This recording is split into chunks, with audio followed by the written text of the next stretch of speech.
You're being very, very, very. Why are you scared of kind to us now? Why are you scared of point? Why are you scared? In fact, you can speak to my friend over there. Why don't you speak to him, right? Go and speak to him, please. No. So, Mark. He's Christian. No. Yeah, he can clarify that problem too. He want to speak to you. He's you're forced to allow it if you say So as I said, our deep-rooted concepts gives us the characteristics. We keep on moving from one place to the other. I don't mind. Just attracting noisy people. Yeah. So, when it comes to the reality, it's important that we understand that we exist and understand that we are real. I'm sure, Mark, you believe you exist in this reality. Not an illusion, not a brain in a jar, thinking and dreaming about this Speaker's Corner encounter, right? Right. You already stated also that there is energy that has always been there. Yes. If this energy has always been there, this energy must possess some characteristics inherently. Do you agree? Yes. Right. What are these characteristics possibly can be? The characteristics of energy. That it inherently possesses. You've got them. Okay, let me illustrate with some examples. This universe, with the reality that we know within this cosmos, as much as we can understand, demonstrates the evidence of wisdom, knowledge, will, organization. And you're going to tell me this came from God? No, what I'm saying is, it is demonstrate this kind of things, so things by themselves don't appear. For example, randomness doesn't create order. Which random experiments have created the next generation iPhone? Or the next generation camera, Nikon camera? Nothing. These things don't create the levels of complexity and order and precision and organization that we think of. These don't. You're giving examples of technology, not nature. Part of nature. If I told you that in a junkyard, not a junkyard, somewhere in Brazilian jungle, right? Atoms and molecules, which are there present within dust and stones and rocks and all the natural environment, they gathered together by the wind and the humidity and the temperature over hundreds and thousands of years, and then it formed something that is so complex, so organized, you will say it's impossible. It's nature. No, you will say it's impossible for it to produce. Why? Why? Because the level of complexity and organization within it. Depends what. Okay. You only refer to it produces something. You know, I don't know if you're trying to talk about an iPhone now, or a pile of, or a rockery. Okay, I'll tell you. If you're talking about something that's technological, then no. Okay. Technology is created by. Imagine now. Imagine we leave certain molecules of carbon, hydrogen, oxygen, nitrogen, and we make them into certain, compound molecules. Let's call them amino acids, which are the building blocks of life. Yep. So we leave all these amino acids in their respective dishes or flask, whatever the medium that you've made them, in a controlled lab, and we leave them. Yep. Will you create life? And we leave them for hundreds and thousands of millions of years. Okay? Somehow we think miraculously, by the forces of nature, these things will come together. They will. And they will produce life. They will produce acids, yes, and they will produce life. Absolutely, it's been done. It's not been done. It has been done. You can. Where? There's an experiment, so you can go and look at it. They took which experiment? Glass jar. You'd have to look it up. I don't know. No, I have. There's no such thing exists. They have. I'll tell you what. Okay. They were able to produce. It's not able to disagree. It's about knowing the reality. People are often misled by the claims that our prominent atheistic scientific community makes. They do that for their own dogmatic reason. Let me give you one example. This is not an atheist reading. This is a scientific reading. I don't read atheist books. I don't read any. Let me give you an example. There is a prominent scientist. Most of the scientific community, if not all of them, know about him. He wrote a book called The Universe from Nothing. Guess what? In Speaker's Corner, I have seen people saying, of course the universe comes from nothing. What they didn't realize, because they haven't read his books, listened to his lectures, and understood the concept, that the universe, according to this professor, Professor Lawrence Krauss, didn't come from nothing. Because his nothing is not nothing. His nothing is something. But he's deceiving people to say it's nothing because he's defined this something as nothing, when this is totally, blatantly misleading. Nothing is nothing. It's not something. You can't say nothing has gravity. You can't say nothing have fluctuations. You can't say nothing have quantum particles. You can't say nothing have virtual reality. This is not nothing. If it possesses something, it's something. I agree. So by doing that, he seemed to be offering, misleadingly, a lot of atheists, the universe came from nothing. They come here saying, yeah, the universe came from nothing. Because I didn't read right? into the details. That is what is happening with the things about the experiments of the amino acids. Amino acids gathered together with our laboratory conditions, they may have made into peptides, polypeptides and proteins. Polypeptides. That's as far as it goes. No experiment. This is 2017, June what? What's the date today? 18. June 18, 2017. No lab in planet Earth have been able to demonstrate that they have produced a single cell or a life from this which replicates with its own functions and so on. They became so unstable. Okay? You've got polypeptides. Polypeptides is not a cell. But what you need from polypeptides is time. You've got to remember, when the Earth formed, you needed time. What you need, give that in a scientific experiment. What you need, polypeptide is not a living cell. No, it's a not. living cell composed of multiple organelles or systems within itself which works holistically to sustain its life. For example, my point here is that if they can produce the polypeptides and amino acids by putting 3 gases into a vacant jar, and they can. That's not life. It might not be life, but what we're missing here is the time aspect. And you can't replicate time in a lab. It's not possible. Regardless, however millions of billions of users give, without conscious designing. Remember, conscious designing. You have to have a program within these proteins to make DNA. Yes. And the DNA to make proteins. Catch-22 situation. Let me give you the simple example of a cell. A cell, it has to have proteins. Yes. Proteins are the building blocks in the machinery of your DNA replication. Yes. Without proteins, no DNA. Without DNA, no proteins. It's like asking chicken or the egg, which one came first? It doesn't work in this example. So if you have now a polypeptide, which building blocks of proteins, right? Proteins. Yep. It needs to now start coding for DNA. Certain program which will make DNA and make proteins. How does it do that? It doesn't have the self-awareness. It doesn't have the necessary knowledge and the will, wisdom and knowledge and power. How does it do that? In history, this has happened. No, what has happened? Millions and millions of years ago, this happened. This using time. This theory. I'm saying this theory being postulated, it has happened. It's like saying, yeah, it has happened. This camera, look, it says it's Nikon. It's not made by Nikon. It just happened in a junkyard. Would you believe in it? If I said this happened in a junkyard, it says Nikon, fake, copycat, but it's recording it. You would not believe in it. You'd say, no, this kind of things will never happen. So complex. Biological systems are more complex than this. Do you agree? Absolutely. Right. If this particular brilliant camera, by the way, is unable to gather itself over millions of years, Absolutely. Absolutely. and yet we somehow are able to postulate the idea that biological systems which are more complex than this can come about, it's a belief, a fantastical belief with no evidence. Because what we have is the nature around us, and we are projecting our belief to this nature, saying this is how it happened. When it comes to evidence, there is no evidence to support it. So when you have a cell, where you believe it came from the creator, originator, this energy that is always. My belief is fantastical.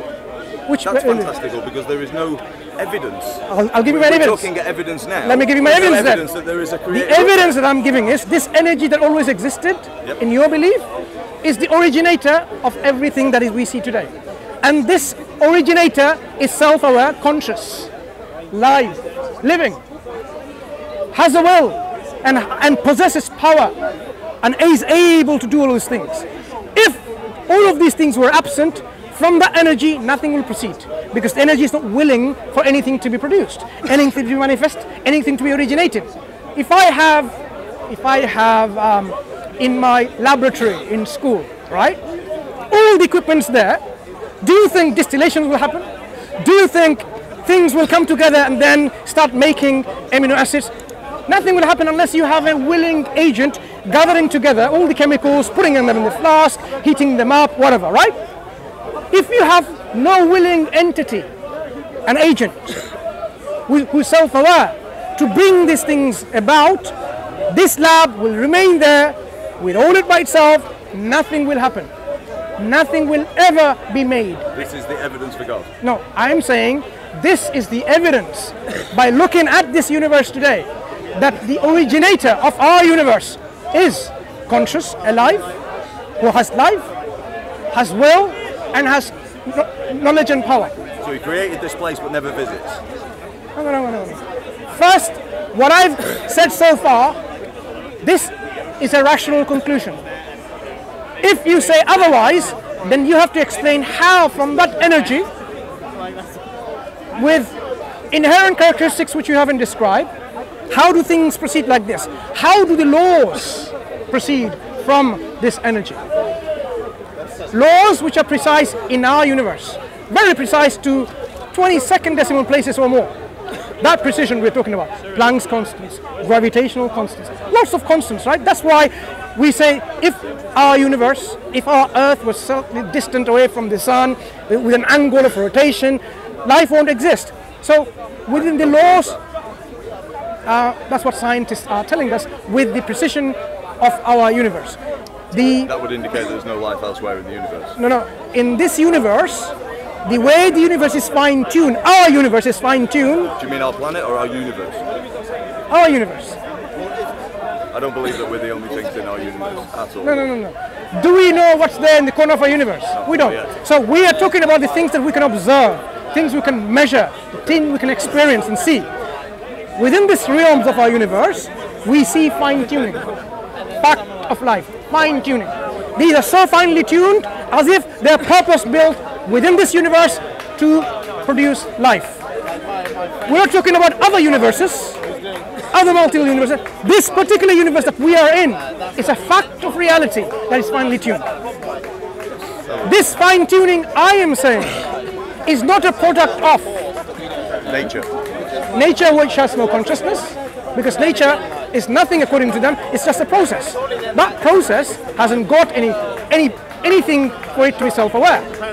But I'm saying the originator of this universe is self-aware. Okay. I think what we can take from this is that the only difference in what we believe in is that you believe there's a conscious creator and I believe it was nature. You believe in a non-conscious entity like the energy. So if we now examine this universe with all of these laws that are built within this universe, how do you rationally explain that this came from an energy which is like nothing? It's like a stone, no consciousness, and yet things proceeded from it with this organization. It's not like a stone. The energy has no will, according to you. It doesn't will anything to happen, but things happen. Naturally happen. No. When you say, no. When you say, I understand that. When you say naturally happen, what is naturally happening? Let me ask you this, if this was done by a creator, do you think we would have started off as a molten blob, which slowly cooled over millions of years, water forms, comets landing, etc., water forms, the gases contract, why didn't you just create it whole?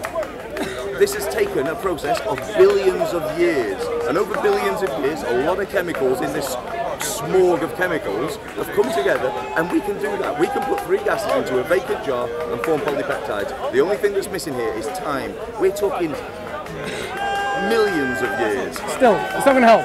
You don't think that's going to... If you have millions and billions of years, in my school laboratory, nothing will happen. Nothing will happen. In your laboratory, nothing's moving. We're talking about putting... The gases are moving because nature moves the gases. The energy, did it have any gas to begin with? Yes, of course. It's formed from gases. So the components, so this energy had components according to you? Yes. What components? What, of the Earth? No. This energy, which is the originator of our universe. The energy's still here now. You look at the ocean moving, it's an energy. No. This energy that is before the universe came into existence. Our universe came into existence through the Big Bang, right? I believe so. Right. Prior to a Big Bang, what existed? The energy. Yes. That energy then existed in a certain form. Yes. Yeah. Is that form the same form as it happened after the Big Bang? It's the same energy, it's not in the same form. Right. What form was it, from what you understand? Infinitely small. Do you know what? I'm not a big proprietor of the Big Bang Theory. I actually don't believe that all the things that we see in our cosmos were all inside a little ball that big with infinite pressure and infinite. I think in time, this is what we currently believe at the moment as humans. As science develops, I think they will work out that it wasn't quite like that. I don't believe it's all in one. So what we are saying is, if you look now at the evidence that this creator has given us in terms of the creator's existence, it's overwhelming. But people do not appreciate this evidence. They say, oh, this is all nature. It's relabeling, it's repackaging the creator into nature, into evolution. That's why I said to you, the only difference of opinion that we have is who created. You believe it was Allah, and I believe it's nature. So when we are now created in this life, what is the purpose of our creation according to this energy? For what purpose me and you are created for? Question. It's an important question. There doesn't have to be a purpose. So you're saying it's like asking me what the first fish that came out of the water on its fins. Very important. What was its purpose? It's very important to address this point, though. Are you saying our whole body, every particular organs within our body has a set function and a purpose, and the body as a whole doesn't have one? So enjoy life. Are you sure this is the purpose? I believe so. I'm here to enjoy life. Yeah. Are you sure this is the purpose, though? Right. How are we going to know what purpose we are created for? And how are we going to know from that energy? Has the energy communicated to you what the purpose is? Okay. Does the energy communicate? No. Why not? Why not? Why do we see communication happening in everywhere, and yet that energy that created us doesn't communicate to tell us why we're created? But I don't believe Allah communicates. We believe Allah did, and the communication has been through Muhammad. Throughout human history. The Creator communicated through prophets and messengers, and Prophet Muhammad being the last of them. I don't believe in a God, though. The statement I've made is purely because I don't believe in a God. Okay. Do you understand that if a communication came from the Creator, it will have the hallmarks of being from a Creator? From that energy? You have to assume that I believe there's a Creator. No, the energy. If the energy communicated, the energy will communicate to us in a way that we'll understand. So are you saying the energy is dumb and we are more clever? The energy that made everything, that made all these laws which are so precise and so organized within the complexity. Yep. It is so dumb it doesn't even know what it's doing, and yet we are more clever? Is that what you believe about this source of everything? I don't understand why that's a question. No. We are more clever than energy because we have consciousness. And the energy doesn't. The energy that brought about these things, it doesn't even know it exists, and it did it. And it was able to produce sentient, conscious individuals like us questioning the energy. Does it make rational sense? Does it make sense to you rationally? I never thought about it like that. Think about this way. Because we are giving the credibility to an originator of our universe that produced us questioning the very source of this universe. And yet, somehow we are thinking in our rational conclusion that this energy is so dull, so dumb, so deaf, so blind, it does not have anything, and yet it was about to do everything like this. It is not self-aware, it does not will, and yet this universe has all of this. You look at a painting, right? A beautiful painting. Painting of a beautiful landscape. Trees, birds, flowers, and a nice little cottage, and a windmill, and a little girl, picking up some flowers. And then you say, look, this painting was not painted by a painter of any kind. It just happened to be. You will say, no, it doesn't make sense. The painting demonstrates so artful, so skillful to bring about lifelike images of this landscape, the trees and the flowers. It's like you're looking at a photograph, high definition. Some people can really draw like this or sketch like this.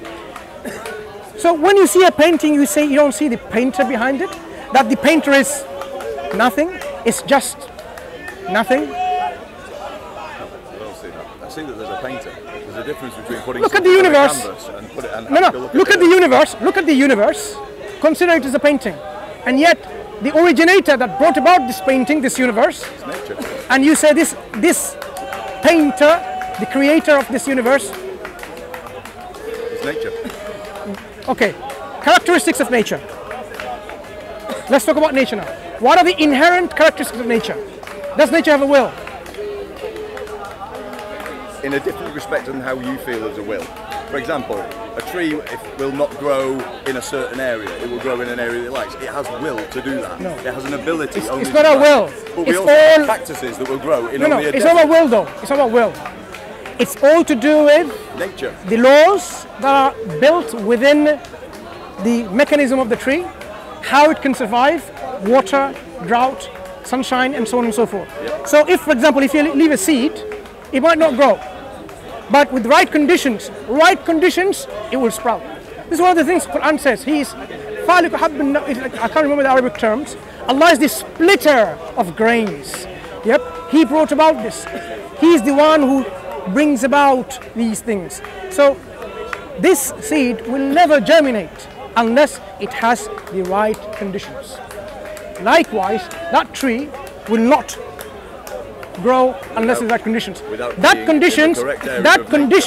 conditions is part of his program makeup. That I need water, I need sunshine, I need X, I need Z, and so on. Without it, it's not going to work. It's not about nature. This is what it is. For example, if you have no food and no air, your makeup that you are made with is going to soon fall apart, disintegrate. Because in your system, it is designed in such a way that you need to take in energy to sustain that system. Yes. That energy will be taken in because your system knows that already. You have to have that energy uptake. Not only that, when it goes in, you have to have the mechanism, the system already built in to utilize this energy. Nature has ensured that it's not nature, because nature it hasn't got a brain, it hasn't got the synapses, it doesn't have the neurons, it doesn't have any of those things. And yet, the program within yourself and myself is that when we uptake energy, it goes into a cellular level where exchanges this energy, breaks it down into usable form, ATP or energy, right? And then what it does also, get rid of the waste product, because not everything is used. So it has a mechanism within the system where my lysosomes and my Golgi bodies come in, and then it gets rid of it outside my system. Your belief is that this is designed by an external, but when you and your wife have a child, nature creates the very mechanisms that you're describing to me now. You are only describing the process. For example, let me tell you something very fundamental, misunderstood by people. People think our parents gave us life. Yes, many people, many atheists, yeah, parents give you life. Because they think life is something that our parents give. Fair enough. If you have the potential and the ability and the power and the capability to give life, that means you have it, right? Yes. Good. If I died as a baby, would my parents be able to give me life again? Not in nature. No. If our parents had the ability to give me life, the potential, the power, the capacity to give me life, yes. This is what is assumed to be. Then if a child dies, the parents will say, what do you call it? Hallelujah, or what do you call it? I don't know, some other magic words. Abracadabra. And then life will be instilled again. But the fact of reality is very hard. The parents are unable to give life to a dead child. Why? Because it demonstrates with a bitter reality that they did not have the ability to give life. They're only a process, a means to bring about this. That's all they were, but not having the power and ability. The one who has the power and the ability to give life is the originator, the creator, Allah. We call him Allah. To him belong the most beautiful names. You don't believe that two parents give life to a child in the initial birth? When you form a child 9 months before the birth, that is you and the lady creating They're life. just a process. It's a natural process. No, It's so nature. if we have the ability to give life, we should be able to give life again and again and again. No, that's not how life works. No. Listen something. What's the difference between me and a stone? I am alive and the stone is not. Correct. Right. So, if I now suddenly become lifeless, I die. Yeah. Something goes out from my body, what we call the life force, the life. So if someone has the ability to give life, they can just return it back. If our parents had the ability to give life, they can just instill it back, this life force. They are unable to do that. Demonstrating what? But they were not the ones, the possessor of life. Interesting concept. It's been great. Take care, my friend. Cheers, buddy. Mark. Thanks a lot. Take care.